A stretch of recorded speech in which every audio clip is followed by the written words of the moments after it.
The Jimmy Olsen Radio Network. Spinal adjustments provided by Dr. Chad Rolfson. The Spinal Tuning Chiropractic Center is a Des Moines area low flat fee per month unlimited chiropractic care practice. When life happens, just adjust. Schedule today at spinaltuning.com. Barbecue provided by Kenny's Rib Wagon, catering ribs for your pleasure and serving daily at Plaza Pub, 62nd and Douglas in Des Moines, across from Merle Hay Mall. Find Kenny's Rib Wagon on Facebook. It's Bible story time. 1 Kings 17:1 through 18:46. A prophet named Elijah from Tishbul in Gilead said to King Ahab, "In the name of the Lord, the living God of Israel, whom I serve, I tell you that there will be no dew or rain for the next 2 or 3 years until I say so." Then the Lord said to Elijah, "Leave this place and go east and hide yourself near Cherish Brook, east of the Jordan. The brook will supply you with water to drink, and I have commanded ravens to bring you food there." Elijah obeyed the Lord's command and went and stayed by Cherith Brook. He drank water from the brook, and ravens brought him bread and meat every morning and every evening. After a while, the brook dried up because of the lack of rain. Then the Lord said to Elijah, "Now go to the town of Zarephath, near Sidon, and stay there. I have commanded a widow who lives there to feed you." So Elijah went to Zarephath, and as he came to the town gate, he saw a widow gathering firewood. "Please bring me a drink of water," he said to her. And as she was going to get it, he yelled out, "And please bring back some bread too." She answered, "By the living Lord, your God, I swear that I do not have any bread, but all I have is a handful of flour in a bowl and a bit of olive oil in a jar. I came here to gather some firewood to take back home and prepare what little I have for my son and me. That will be our last meal, and then we will starve to death." "Do not worry," Elijah said to her. "Go on and prepare your meal, but first make me a small loaf from what you have and bring it to me, and then prepare the rest for you and your son. For this is what the Lord, the God of Israel, says. The bowl will not run out of flour, and your jar run out of oil before the day I, the Lord, send rain." The widow went and did as Elijah had told her, and all of them had enough food for many days. As the Lord had promised through Elijah, the bowl did not run out of flour, nor did the jar run out of oil. Sometime later, the widow's son got sick. He got worse, and finally he died. She said to Elijah, "Man of God, why did you do this to me? Did you come here to remind God of my sins, and so cause my son's death?" "Give the boy to me," Elijah said. He took the boy from her arms, carried him upstairs to the room where he was staying, and laid him on the bed. Then he prayed aloud, "O Lord my God, why have you done such a terrible thing to this widow? She has been kind enough to take care of me, and now you kill her son." Then Elijah stretched himself out on the boy 3 times and prayed, "O Lord my God, restore this child to life." The Lord answered Elijah's prayer. The child started breathing again and revived. Elijah took the boy back downstairs to his mother and said to her, "Look, your son is alive." She answered, "Now I know that you are a man of God and that the Lord really speaks through you."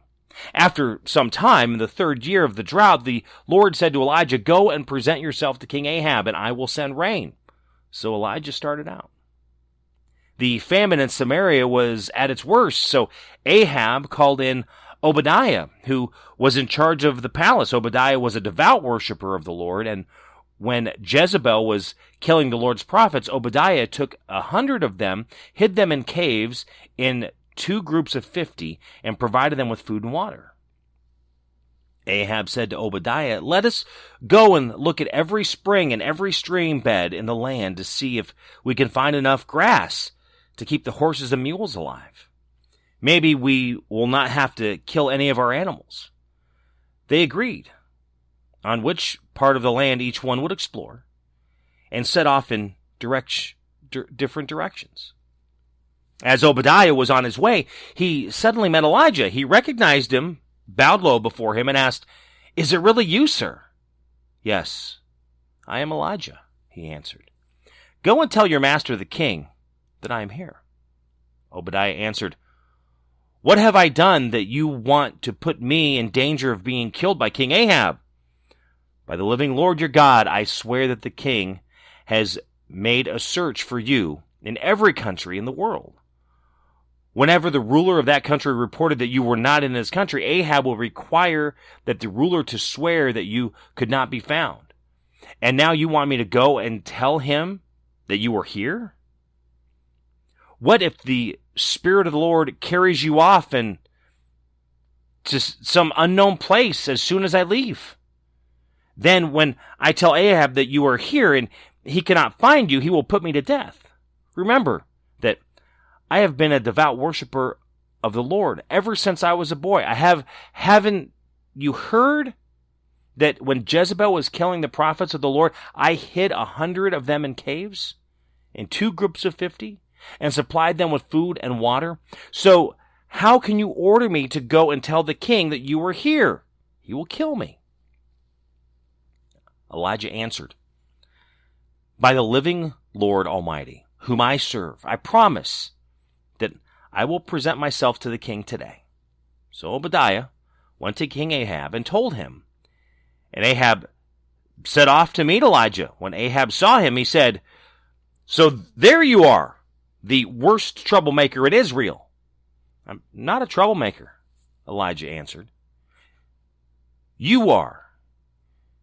You and your father. You were disobeying the Lord's commands and worshiping the idols of Baal. Now, order all the people of Israel to meet me at Mount Carmel. Bring along 450 prophets of Baal and 400 prophets of the goddess Asherah, who are supported by Queen Jezebel." So Ahab summoned all of the Israelites and the prophets of Baal to meet at Mount Carmel. Elijah went up to the people and said, "How much longer will it take you to make up your minds? If the Lord is God, worship him. But if Baal is God, worship him." But the people didn't say a word. Then Elijah said, "I am the only prophet of the Lord still left. But there are 450 prophets of Baal. Bring 2 bulls. Let the prophets of Baal take one, kill it, cut it into pieces, and put it on the wood. But don't light the fire. I will do the same with the other bull. Then let the prophets of Baal pray to their God, and I will pray to the Lord. And the one who answers by sending fire, he is God." The people shouted their approval. Then Elijah said to the prophets of Baal, "Since there are so many of you, you take a bull and prepare it first. Pray to your God, but do not set the fire to the wood." They took the bull that was brought to them, prepared it, prayed to Baal until noon. They shouted, "Answer us, Baal," and kept dancing around the altar that they had built. But no answer came. At noon, Elijah started making fun of them. "Pray louder. He is a god. Maybe he's daydreaming or relieving himself, or perhaps he's gone off on a trip. Or maybe he's sleeping, and you have got to wake him up." So the prophets prayed louder and cut themselves with knives and daggers according to their ritual until blood flowed. They kept on ranting and raving until the middle of the afternoon, but no answer came. No sound was heard. Then Elijah said to the people, "Come closer to me." They all gathered around him. He set about repairing the altar of the Lord, which had been torn down. He took 12 stones, one for each of the 12 tribes, named for the sons of Jacob, the man whom the Lord had given the name Israel. With these stones, he rebuilt the altar for the worship of the Lord. He dug a trench around it, large enough to hold about 4 gallons of water. Then he placed the wood on the altar, cut the bull in pieces, and laid it on the wood. And he said, "Fill 4 jars with water and pour it on the offering and the wood." They did so. And he said, "Do it again." And they did. "Do it once more," he said. And they did. The water ran down around the altar and filled the trench. At the hour of the afternoon sacrifice, the prophet Elijah approached the altar and prayed, "O Lord, the God of Abraham, Isaac, and Jacob, prove now that you are the God of Israel and that I am your servant, and have done all this at your command. Answer me, Lord, answer me, so that this people will know that you, the Lord, are God, and that you are bringing them back to yourself." The Lord set fire down and burned up the sacrifice. The wood and the stones scorched the earth and dried up the water in the trench. When the people saw this, they threw themselves on the ground and exclaimed, "The Lord is God, the Lord alone is God." Elijah ordered, "Seize the prophets of Baal. Do not let them get away." The people seized them all, and Elijah led them down to Kishon Brook and killed them. Then Elijah said to King Ahab, "Now go and eat.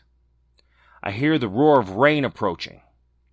While Ahab went to eat, Elijah climbed to the top of Mount Carmel, where he bowed down to the ground with his head between his knees. He said to his servant, "Go and look toward the sea." The servant went and returned, saying, "I didn't see a thing." 7 times in all, Elijah told him to go back. The 7th time he returned and said, "I saw a little cloud no bigger than a man's hand coming up from the sea."